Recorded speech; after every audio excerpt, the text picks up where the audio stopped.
une pièce magistrale en 4 parties.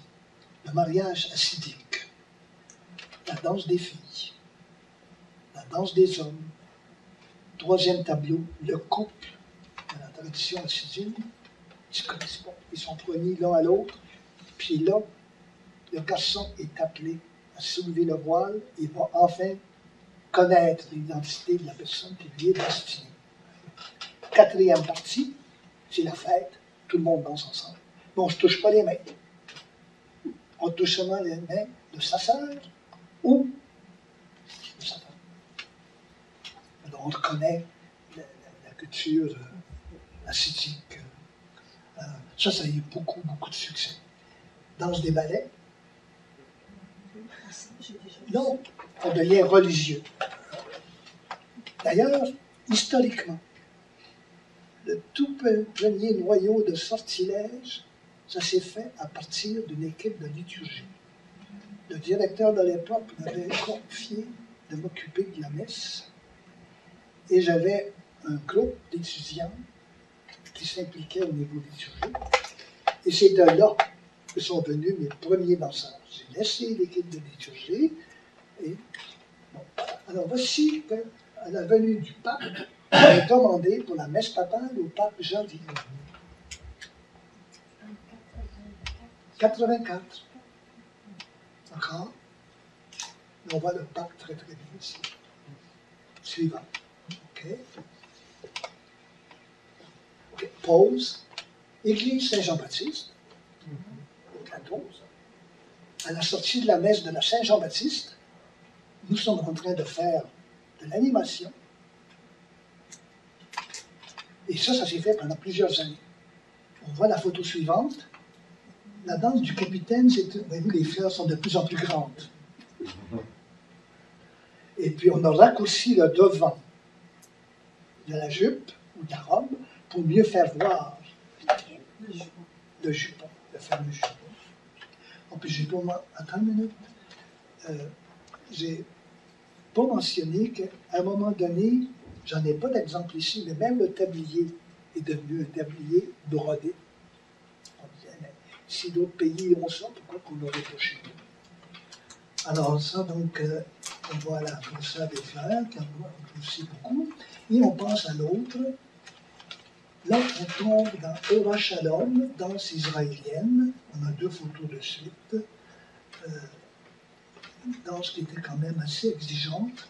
Ce que je voulais dire pour Israël, on a fait beaucoup d'Israéliens parce que le folklore au Québec, le folklore israélien a été un folklore très, très populaire.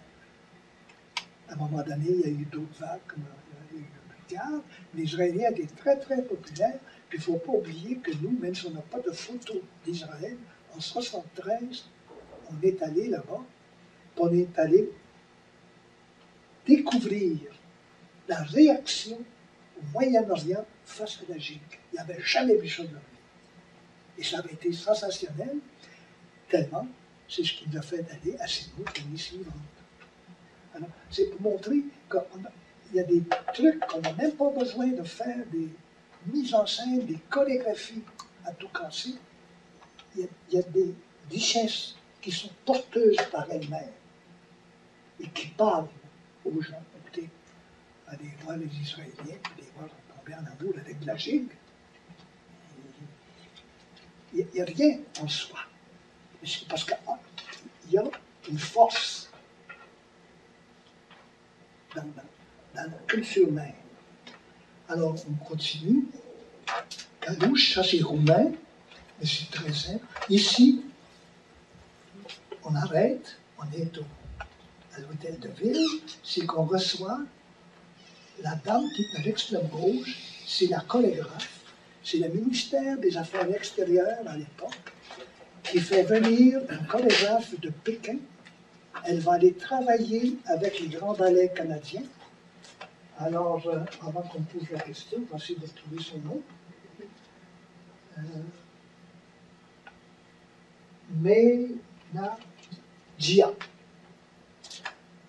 en 3 syllabes. Alors, le ministère a offert grand ballet canadien. Après ça, on m'a appelé, quand j'ai écouté, voulez-vous aussi en recevoir? Donc, on a eu une expérience de folklore de très grands artistes de Pékin. Des accompagnateurs, l'accompagnateur, officiellement, il y en a un qui traduit, puis il y en a un autre, mais qui est le chef espion. Alors ça, c'est Árabe Tapatio, la danse nationale du Mexique. Le costume masculin, c'est le costume le plus riche que j'ai rapporté du Mexique. Suivante, s'il vous plaît. C'est un extrait de la Chacapoine. On a eu plusieurs versions de la Chacapoine en passant. Rappeur, ça c'est une danse qui nous arrive après notre séjour en 1974 à Sydney.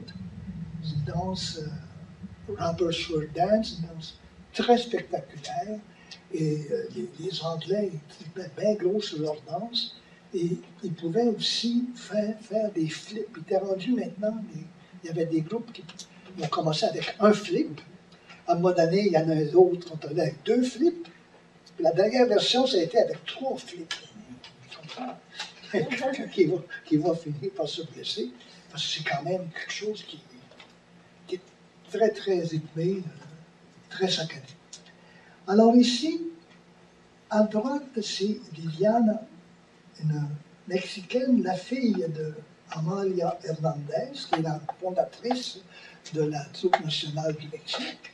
Au centre, c'est Madame Simard, l'épouse de M. Bourassa. Et à gauche, c'est un danseur, Normand L'Aiguiller, je crois, qui est décédé aujourd'hui. Alors, c'est qu'à un moment donné, j'ai fait venir quelques danseurs. On a arrêté au Mexique, ça avait été excellent, comme j'ai dit. Puis, plus tard, j'ai fait venir quelques danseurs pour participer à notre spectacle à Montréal. Et il y avait entre autres Mme Viviane. On passe à la suivante. Lui, je ne le connais pas. Je ne sais pas pourquoi il a fait ça. Glamoch. Glamoch. Ça, c'est une danse extraordinaire. Pourquoi? Parce qu'elle m'a été enseignée par un Serbe qui était établi à Amsterdam, qui est venu à Montréal pour pouvoir enseigner cette danse qui a comme caractéristique qu'elle n'est pas accompagnée de musique. C'est le rythme des pieds, le rythme du métal sur les plastrons.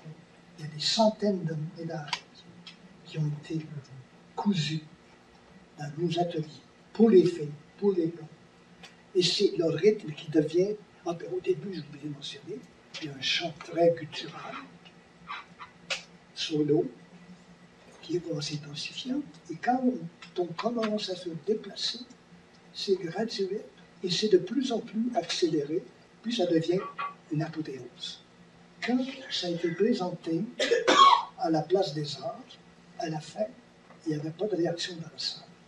Je commençais à paniquer. Ils n'ont pas aimé ça. Et tout d'un coup, ça a été un tonnerre d'applaudissements. Les gens avaient été tellement surpris qu'ils ne savaient pas quoi faire, quoi dire.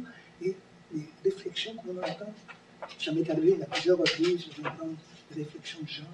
Je ne savais pas qu'il fallait lancer ça. À un moment donné, des clichés, des visions étriquées, d'une façon limitée. Tandis que le peuple, quand on pense à peuple, c'est vaste. Ça n'a pas de limite. C'est la planète. OK? C'est une vraie danse traditionnelle ou c'est une création? C'était très inspiré du traditionnel. Parce que l'histoire est la suivante. Glamoch, c'est en Bosnie-Herzégovine. Là où il y a eu de la cause. Ça finit jamais. L'Empire ottoman leur interdit la langue, la culture, tout. La nuit, ils s'en vont dans les montagnes. C'est un pays très montagneux. Puis là, ils s'en donnent en cœur joie. Là, vous ne nous entendez pas. Là, vous ne nous arrêterez pas. Et c'est pour ça qu'il n'y a pas de musique. Excellente question, il m'en manquait un bon bout.